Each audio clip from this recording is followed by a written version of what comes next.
Hello to all of the wanderlusts out there. Thank you for coming to Abbyspective. Have you been recently feeling down or feeling stuck because you're not able to travel? I know I definitely feel that way too. So today, I would like to share with you my 5 tips for traveling at the comfort of your own home.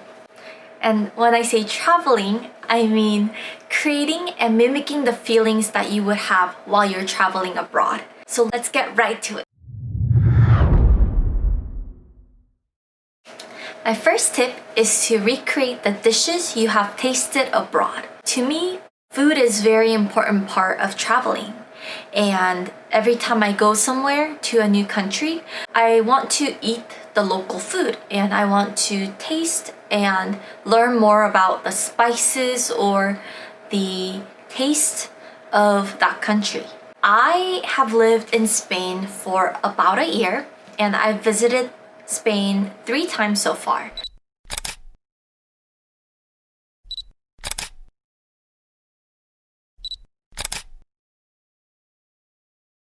And every time I go to Spain, I have at least paella once. So to me, paella is kind of associated with Spain.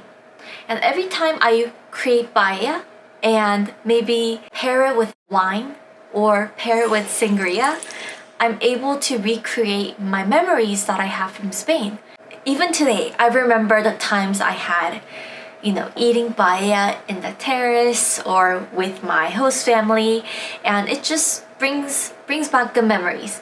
I would recommend you to also create the food you loved while you were abroad. I'm pretty positive it's gonna bring back the good memories you had back while you're traveling. My second tip is to listen to music or a playlist that you have listened to while traveling. I don't know if you knew, but music recalls memories and it's very tightly linked to long-term memories. So when you listen to music, it brings back a certain emotion or certain feeling from the times you have had in the past. To give you a little bit of anecdotal story, when I was traveling for the first time by myself in Europe, that was my 3rd year of college, and during that time, there was a really popular Korean song called The Lady by Chu Elson. It's a Korean song, and I listened to that song throughout my whole travel. And I remember every time I listened to that music, even today, it's been like 7 years, even today, I think of the times I roamed around the alleys of Rome and how I was looking for my hostel and just these different feelings. It still comes back to me. So I encourage you to do that. My 3rd tip is to read travel blogs about the places you want to go in the future. So this has been something that I've done for a very long time.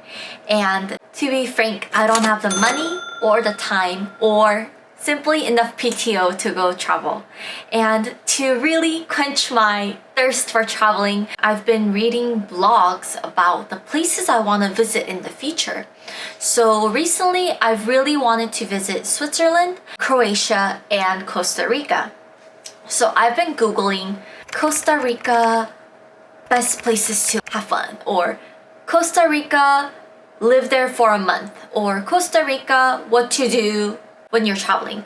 You get the point, right? So when you search, you're gonna find a lot of blogs about people who have lived there, people who've traveled short term, just various stories and various experiences that these people had, other travelers had in that country. And it's almost as if you're traveling vicariously. You're traveling through their lens, through their eyes, what they've done. And it's a great experience, and I also recommend you to do it too. My 4th tip is to watch movies or YouTube videos that show traveling or the places you want to travel in the future. So this is very similar to reading a blog post, but it's slightly different because while blog posts, they have good tips about the local life and cuisine, it doesn't necessarily have the sound or the visualization. that you need to recreate the feeling or recreate the experience. But movies do. They capture sound and they capture the visualization, so you're able to experience vicariously.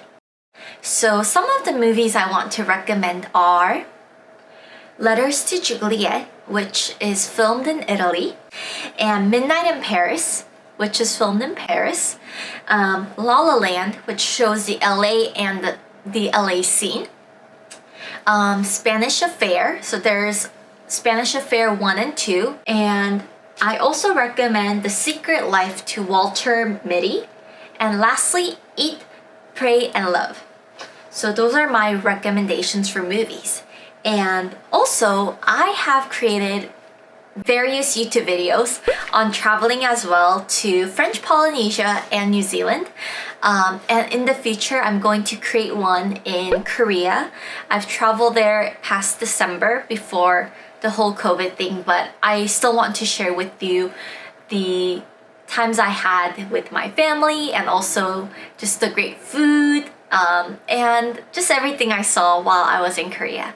So I recommend you to do the same by watching videos or movies that really show the places you want to visit. My fifth and final tip is do what you would have done if you traveled. So if you are like a coffee addict and you want like a really good brewed coffee or like handcrafted coffee, then I would recommend you to invest in like a coffee machine that you can use at home and make yourself this really nice coffee that you would have gotten had you gone abroad. So for me, I love getting pampered, and I always end my travels with getting pampered in different ways. While I love exploring and adventuring out and seeing, like sightseeing, I almost always get pampered. So to me, what that means is like when I went to Morocco with my friend, after our desert tour, we stayed at a hotel, and I was so tired from traveling in the sand and in the desert that I needed some sort of like treatment. So I got my nails and pedi done. I got them done, and afterwards we got a massage, and we also enjoyed a really nice spa. And for me, because that's what I like to do every time I travel, even though it's not the same, I use my bath bomb and I put it in my bathtub and I just chill there for like 30 minutes. And to me, that's like getting pampered. So recreate what you would do while you're traveling, because that's probably what you would have done had you gone abroad. I know it's really not the same, because while I follow all these 5 steps, I still really do miss traveling. But for the time being, I really strongly encourage you to stay home and to not travel at this time. It is to protect yourself and to protect the people around you, like your family and friends. But you gotta remember there are people who in this world out there who are immunocompromised, and to protect them, we need to stay home. So at this time, I hope that my 5 tips have really helped you to feel like you're traveling at this time. And yeah, I pray that one day that we are able to go back to our normal daily life, seeing the friends we love and experiencing the good food we have in the restaurant and seeing the beauties out there. So until then, I hope and I pray that you'll stay safe, and until then, bye!